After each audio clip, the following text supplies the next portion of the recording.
Assalamualaikum warahmatullahi wabarakatuh. Selamat malam Pak Hafid, Kak Dila dan juga teman-teman semua. Sebelumnya perkenalkan, namaku Selamat Margiono dari kelas PMN Ekonomi Manajerial dengan NIM 14 12 40 322. Jadi kesempatan kali ini aku mau membahas UAS dari Ekonomi Manajerial dari soal yang sempat tadi di-share. Yang pertama itu tentang perencanaan usaha kopi botol instan, di mana di sini diketahui bahwa fungsi permintaan atau harganya itu P sama dengan 60 min Q dan total biayanya atau total cost itu 15 Q plus 450. P dan juga TC ini dalam ribuan rupiah dan Q dalam ribuan botol kopi. Nah, yang pertama kita itu diminta mencari berapa sih jumlah produksi dan penjualan barang yang harus dilakukan agar BEP itu break even point. Jadi titik tengahnya. Nah, yang pertama kita tuh harus mencari fungsi TR-nya dulu dan juga fungsi TC-nya ya, karena ini untuk BEP TR sama dengan TC. Kita cari TR-nya di sini, TR sama dengan P kali Q. Itu ada 60 min Q kali Q dalam kurung tadi ya. Jadi ketemulah TR-nya setelah dikalikan itu 60 Q min Q kuadrat. Langkah selanjutnya kita menentukan Q saat TR sama dengan TC.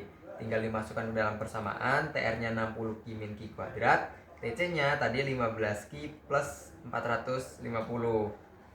Kemudian disamakan dengan 0. Terus ketemulah hasil akhirnya itu Q kuadrat min 45 Q plus 450 sama dengan 0. Nah, karena tadi kan BEP ini sama dengan 0 ya harusnya ya.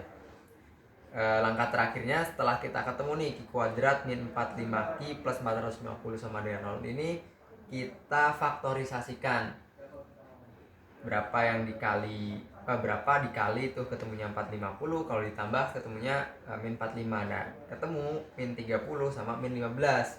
Jadi Q1 nya itu 30 atau Q2 nya itu 15 gitu. Jadi kesimpulannya jumlah produksi dan penjualan agar BEP itu 15.000 botol kopi atau 30.000 botol kopi. Kemudian yang selanjutnya, berapa botol kopi yang harus diproduksi dan dijual Pak Hafid agar perusahaan dapat laba maksimal?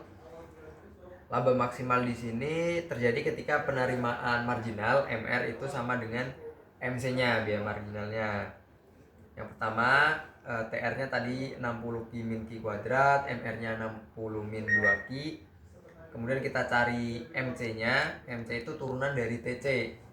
Jadi MC-nya itu 15 dari persamaan 15 Q plus 450. Terus MR itu tentukan Q saat MR sama dengan MC.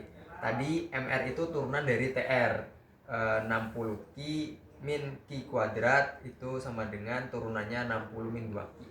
Terus kita lanjut ke tahap selanjutnya, ketika sudah ketemu turunannya MR sama dengan MC, dimasukkan ke persamaan, nanti ketemulah 60 min 15 sama dengan 2 Q. Q-nya itu 22,5. Jadi jumlah produksi agar penjualan laba maksimum itu 22,5 ribu atau 22.500 botol kopi. Lanjut, berapa sih laba maksimumnya? Untuk laba maksimum ini TR dikurangi dengan TC pada jumlah Q-nya itu 22,5 dalam ribuan ya. Jadi kita hitung harganya, yaitu persamaan 60 min Q, Q-nya tadi 22,5, ketemulah sama dengan di sini ada salah penulisan, P-nya itu 37,5. Terus TR-nya itu dari P kali Q. P-nya itu 37,5 dikali Q-nya 22,5. Hasilnya adalah 843,75. Terus langkah selanjutnya hitung TC. TC itu persamaannya tadi 15 Q plus 450, dimasukkan Q-nya ketemu 787,5. Nah, laba maksimum di sini TR min TC itu 843,75 dikurang 787,5. Hasilnya 56,25. Jadi laba maksimumnya adalah 56,25 ribu.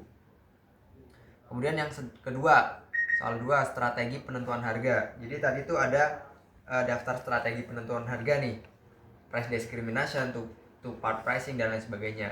Nah, dari usaha kopi ini kira-kira mana penentuan harga strategi yang paling tepat? Yang pertama ada 2 opsi. Yang pertama itu commodity bundling, penggabungan komoditas. Kenapa tuh efektif? Karena bisa meningkatkan nilai, bisa menjual kopi dan juga bisa bundling sama yang lain.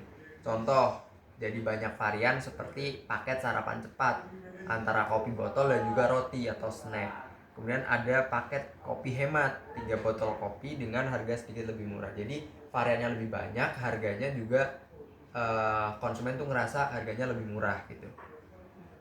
Yang selanjutnya ada mengakomodasi preferensi dari konsumen. Jadi memanfaatkan fakta bahwa konsumen ini punya referensi harga yang berbeda dari tiap bundling, serta mendorong penjualan yang lebih tinggi. Yang kedua, strategi price discrimination. Jadi membedakan harga lah. Karena ini kan kopi botol ya. Jadi bisa ditempatkan di Alfamart, di Indomaret, kemudian di tempat-tempat yang berbeda gitu dengan value-nya masing-masing. Kenapa kok efektif? Karena dapat memaksimalkan penerimaan dari segmen pasar yang berbeda.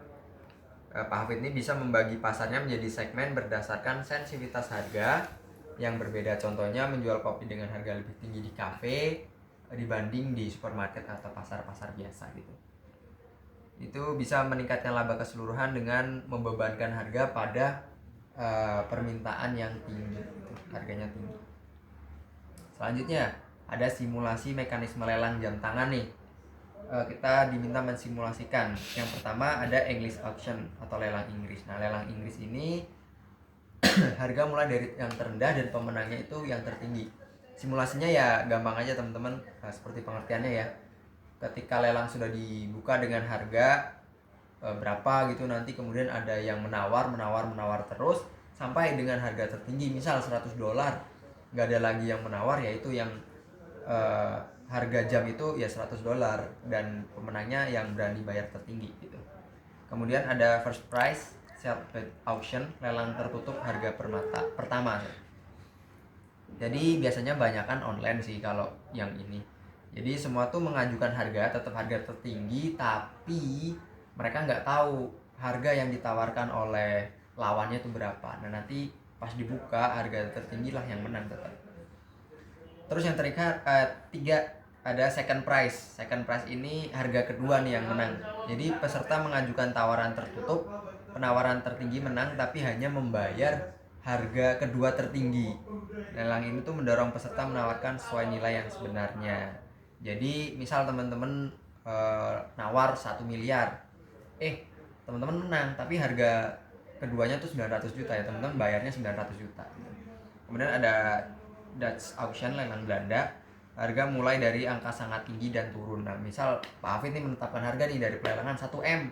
Nggak ada yang nawar, turun sampai 500 juta. Ternyata ada satu orang yang nawar. Nah, dibeli sama orang itu. Itu namanya Dutch auction. Oke, terima kasih. Bye-bye semua.